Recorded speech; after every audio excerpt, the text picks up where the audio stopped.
Team India allrounder Hardik Pandya జీవితం IPL 2024 నుంచి T20 world cup మధ్య చాలా కష్టంగా సాగిందని చెప్పుకోవచ్చు.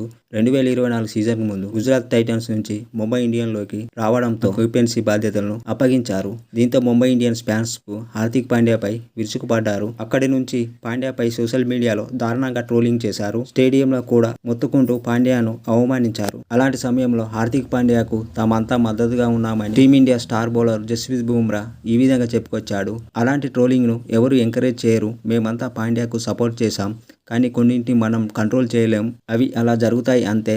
అయితే టీ20 వరల్డ్ కప్ 2024 తర్వాత సీన్ అంతా మారిపోయింది. ఐపీఎల్ 2024 సమయంలో పాండ్యాను ట్రోల్ చేసిన వాళ్లే టీ20 వరల్డ్ కప్ 2024లో అతని ప్రదర్శన చూసి మెచ్చుకున్నారు. టీ20 వరల్డ్ కప్ గెలవడంలో పాండ్యా ఎంతో కీలక పాత్ర పోషించాడు.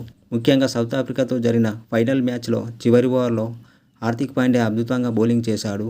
హెన్రీ క్లాసెన్, డేవిడ్ మిల్లర్ వికెట్లు తీసి భారత్కు విజయాన్ని అందించాడు. ఆ టోర్నీలో 144 పరుగులతో పాటు 11 వికెట్లు తీసి సూపర్ పర్ఫార్మెన్స్ ఇచ్చాడు.